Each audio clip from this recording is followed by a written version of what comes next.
संगम तो होना चाहिए था तुम्हारा और एक पुराना ट्रक खुलता है, धूल ऊपर उड़ती है, अंदर कुछ कपड़े, कुछ तस्वीरें और एक चिट्ठी। यह चिट्ठी किसी प्रेमी की भी हो सकती है, किसी दोस्त की भी, या किसी ऐसे इंसान की जिसने अपनी जिंदगी का सबसे बड़ा सच सीने में छुपाकर दुनिया से विदाई ले ली। और सबसे दिलचस्प बात, यह चिट्ठी उस इंसान के लिए थी जिसे कभी पढ़नी ही नहीं चाहिए थी। संगम की कहानी की शुरुआत वहीं से होती है जहां ज्यादातर बॉलीवुड रोमांस खत्म हो जाते हैं। एक टूटे हुए सच से। पहला राज, जिसे दुनिया हंसमुख तो समझती है लेकिन वो अंदर से इनसिक्योर है। दूसरा है सुंदर, जो दोस्ती में जान दे सकता है पर अपने दर्द के बारे में कभी नहीं बोलता।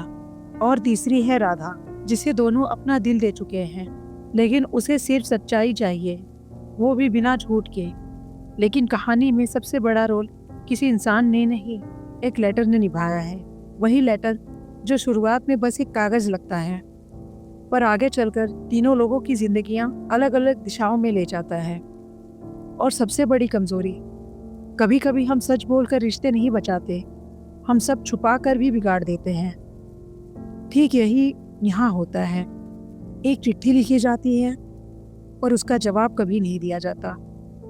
और जवाब न मिलना किसी भी रिश्ते का सबसे बड़ा जहर है।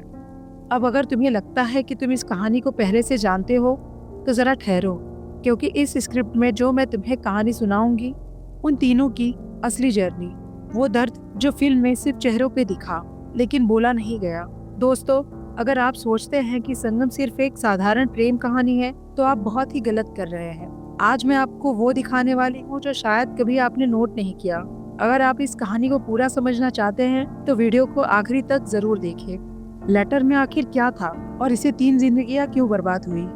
आगे की कहानी जानने के लिए हमारे चैनल से बने रहें। अब आप जरा इन तीनों को एक साथ इमेजिन करो, राज, सुंदर और राधा। ऊपर से तीनों हंसते हैं, घूमते हैं, मस्ती करते हैं, पर अंदर तीनों के दिलों में अलग अलग आग लगी हुई है। लेकिन सबसे खतरनाक आग किसे लगी है? जी हाँ, राज को, जिसे ऑडियंस अक्सर सही मान लेती है क्योंकि वह अपनी चीजें छुपाने में माहिर है। लेकिन सच्चाई क्या है? राज इनसिक्योरिटी का चलता फिरता कारखाना है। उसे डर है कि राधा कहीं उसके बजाय सुंदर को ना चुन ले, और वो इस डर को हंसी मजाक में छुपाता है। देखने वालों को लगता है कि सब ठीक है। ये वही लोग होते हैं जो सामने से बोलते हैं सब चिल है, पर भीतर उनके एक अलग सी आग लगी होती है। और यहीं से जेलसी की नींव रखी जाती है, धीरे धीरे, बिना आवाज के।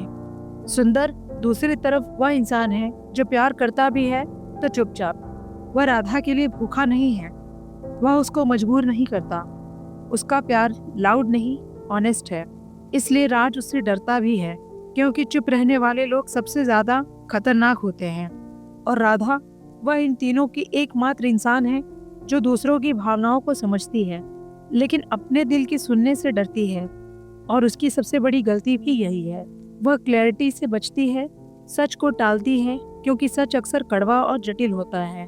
तीनों एक दूसरे से प्यार भी कर रहे हैं और एक दूसरे को चोट भी दे रहे हैं, वो भी बिना बोले। इस साइलेंस का क्लाइमेक्स आता है उस दिन जब राज को लगता है कि राधा कभी उसे चुनेगी नहीं। एक इमेच्योर मूव, एक इम्पल्सिव फैसला, और सुंदर तुरंत एयरफोर्स में पोस्टिंग ले लेता है। लोग इसे त्याग कहते हैं, लेकिन सच ये है कि वो खुद से भाग रहा है, उस डर से कि शायद सुंदर ही राधा का पहला प्यार है। वह किसी डिसीजन की वजह से नहीं जाता, वह इस वजह से जाता है कि उसे खुद को प्रूव करना है। पर किसे? दुनिया से नहीं, सुंदर से। वो चाहे माने या ना माने, उसका असली कॉम्पिटिटर तो सुंदर ही है, लेकिन दुश्मन नहीं।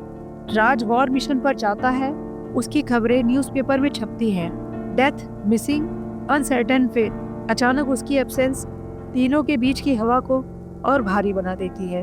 अब सुंदर और राधा अकेले रह जाते हैं। यह वह हिस्सा है जहां ऑडियंस अक्सर जजमेंटल हो जाती है।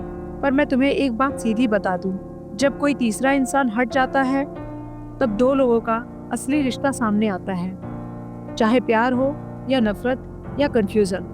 सच यही है कि राधा इमोशनली टूट रही थी, वह गिल्ट, अकेलेपन के बीच फंसी थी, और सुंदर वह वही करता जो हमेशा से करते आया, राधा की मदद, वो भी चुपचाप। और इसी दौरान एक चिट्ठी लिखता है, वही चिट्ठी जिसका नाम लेते ही राज की दुनिया हिल जाती है, वही चिट्ठी जो पूरी फिल्म का केंद्र बन जाती है। सुंदर अपनी दिल की सारी बातें लिख देता है, बिल्कुल सच्चाई, ईमानदारी के साथ। एक बार भी वह ये नहीं सोचता कि राधा उसे एक्सेप्ट कर लेगी। बस अपना दिल हल्का करने के लिए वो अपनी दिल की बातें एक कोरे कागज पर लिख देता है।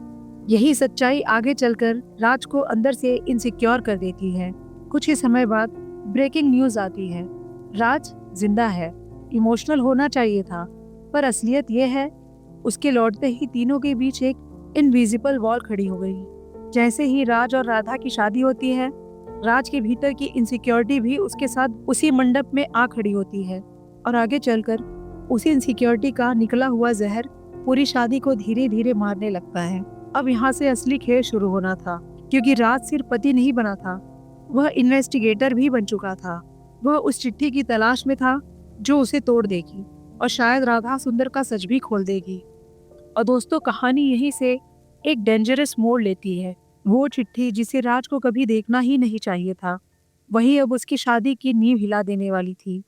लेकिन उस चिट्ठी में लिखा क्या था, किसने उसको भेजा था, और सबसे बड़ा सवाल, अगर राज सब जान ले तो क्या सह पाएगा? अगर आपको ये कहानी पसंद आ रही है, वीडियो को लाइक करके, चैनल को सब्सक्राइब करके बेल आइकन जरूर दबाएं, ताकि अगला पार्ट आपसे मिस ना हो।